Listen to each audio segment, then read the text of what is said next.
तुम्हाला जर असं सांगितलं की पृथ्वीचा अंत आता जवळ आलाय, अवघ्या काही सेकंदात हे संपूर्ण जग नष्ट होणार आहे, तुम्ही यावर विश्वास ठेवाल का? कदाचित नाही, कारण याआधी अशाच एका मोठ्या अफवेला अख्खं जग बळी पडलं होतं. ती अफवा म्हणजे 21 डिसेंबर 2012, पृथ्वीच्या विनाशाचा दिवस.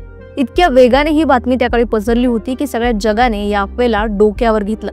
21 डिसेंबर उजाडला तेव्हा साऱ्यांनाच धडकी भरली होती की काय होतंय आणि काय नाही. सगळे जण घड्याळाकडे डोळे लावून बसले होते, पण झालं काहीच नाही. नेहमीप्रमाणे दुसऱ्या दिवशी सकाळ झाली आणि सगळ्यांनी सुटकेचा निश्वास टाकला. एका अफवेने संपूर्ण जग त्याकाळी वेडं झालं होतं, ज्यावर एक फिल्म सुद्धा नंतर आली होती 2012 या नावानेच. रोनाल्ड एनरिच हा त्या फिल्मचा डिरेक्टर होता. प्रलय, विनाश, अंत असे सगळे विषय घेऊनच तो फिल्म्स बनवतो. पृथ्वीच्या विनाशाचा दिवस, ज्याला डूम्स डे असंही म्हटलं जातं. हे सगळं तुम्हाला सांगण्याचं कारण म्हणजे जे आजवर तुम्ही सिनेमात बघत आला आहात तेच खऱ्या आयुष्यात सुद्धा घडू शकतं.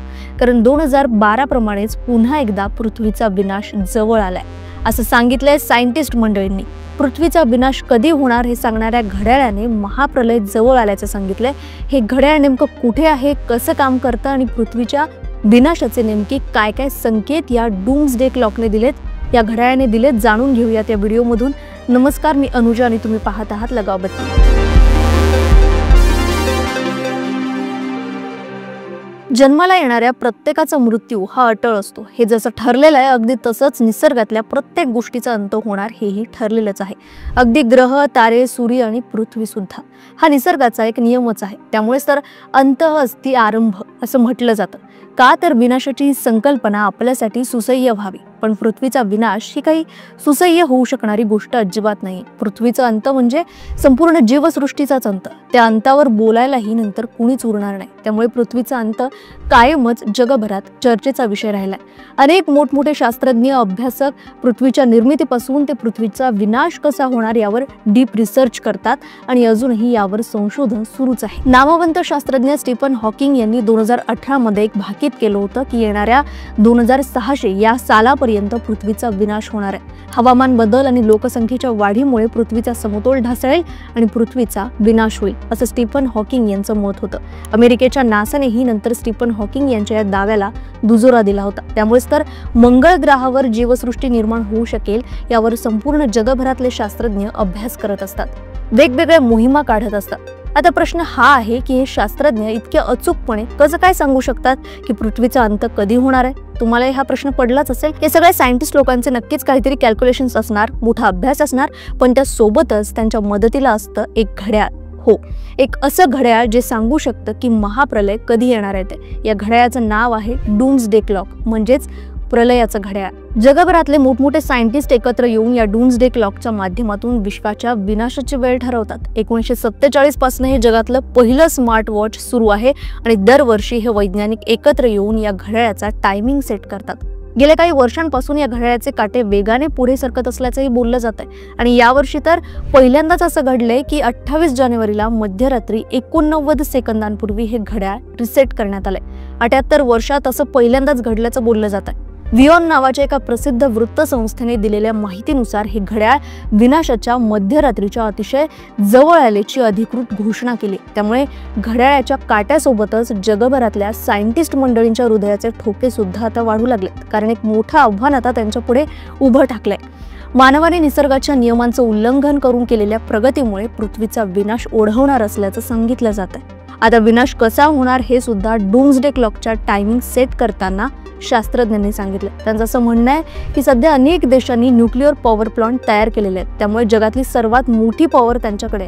युद्धाच्या वेळी जर त्यांनी या पॉवरचा उपयोग केला तर जगात तिसरं विश्वयुद्ध होऊ शकतं, तेही अणुयुद्ध. गेल्या 2-3 वर्षांपासून जे रशिया युक्रेन युद्ध सुरू आहे त्याचंच रूपांतर या अणुयुद्धात होऊ शकतं असा गंभीर इशारा या शास्त्रज्ञांनी दिलाय. सोबतच या सगळ्याकडे दुर्लक्ष करणाऱ्या सिस्टीममुळे सुद्धा हा विनाश होऊ शकतो असं शास्त्रज्ञ म्हणतात. अण्वस्त्र, जलवायू आणि प्रौद्योगिकी क्षेत्रात काही तज्ज्ञ मंडळी एकत्र येतात आणि त्यांनी हा सिद्धांत आता जगासमोर मांडलाय. दरवर्षी ही प्रोसेस अशाच पद्धतीने सुरू असते. 2012 मध्येही या डूम्स डे क्लॉकने पृथ्वीच्या विनाशाचे काही संकेत दिले होते, पण ते खोटे ठरले. आपण ते पाहिलंय. त्यावेळी 5 मिनिट आधी हे घड्याळ सेट केलं गेलं होतं. म्हणजेच डूम्स डे क्लॉक हे एक सांकेतिक घड्याळ आहे. ते तंतोतंत खरं ठरेलच असं नाही. ते फक्त आपल्याला इशारा देतं, अलर्ट करतं. दुप्पट धोक्याची घंटा मात्र खरी ठरलेली आहे। जी कारणं हे घड्याळ दर्शवतं तशा प्रकारे घटना घडलेल्या आहेत। मोठमोठे भूकंप येऊन गेलेत, युद्ध झालेत, जागतिक तापमानात वाढ झाली, त्यामुळेच हे घड्याळ काही साधं सुद्धा नाही। जगातल्या या सर्वात स्मार्ट वॉचचा इतिहास सुद्धा खूप महत्त्वाचा आहे, कारण जगप्रसिद्ध शास्त्रज्ञ अल्बर्ट आइन्स्टाईन यांनी 1945 मध्ये शिकागो युनिव्हर्सिटीचे काही विद्यार्थी आणि अणुशास्त्रज्ञांच्या टीम सोबत मिळून हे डूम्सडे क्लॉक तयार केले। अल्बर्ट आइन्स्टाईनची ही संपूर्ण टीम हे घड्याळ कंट्रोल करायची। त्या काळी 13 नोबेल पुरस्कार विजेते शास्त्रज्ञ या टीम मध्ये होते। म्हणजे विचार करा की जगभरातल्या सर्वात बुद्धिमान लोकांनी मिळून बनवलेलं हे घड्याळ किती अचूक असेल ते। 1947 मध्ये जेव्हा हे क्लॉक ऍक्टिव्हेट करण्यात आलं तेव्हा फक्त अणुयुद्ध एवढं एकच कारण पृथ्वीच्या विनाशासाठी सांगितलं गेलं होतं, पण नंतर मात्र अनेक कारणं त्यामध्ये ऍड झाली, जसे की उपासमार, हिंसा, एलियन, रोबोट, अणुयुद्ध, ग्लोबल वॉर्मिंग, भूकंप, सुनामी अशी अनेक कारणं। आणि आता आपण बघतोय की ही कारणं अगदी खरी आहेत। आपण या सगळ्या अडचणींना तोंड देत आलो आहोत।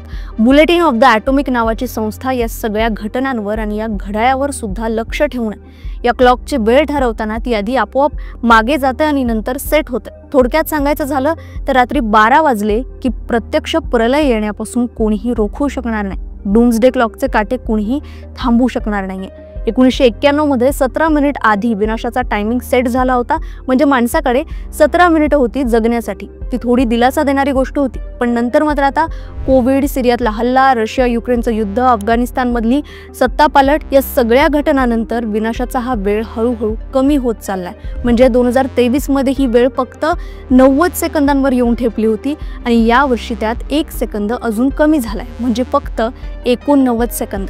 म्हणजे प्रलय आलाच तर फक्त 89 सेकंद आहेत आपल्याकडे जगण्यासाठी आणि शेवटी सगळं संपेल। त्यामुळेच आता जर आपण काही प्रयत्न केले नाही तर डूम्सडे क्लॉकचे काटे 12 वर जाण्यापासून कोणीही रोखू शकणार नाही। तुम्हाला काय वाटतं, असं काही होईल?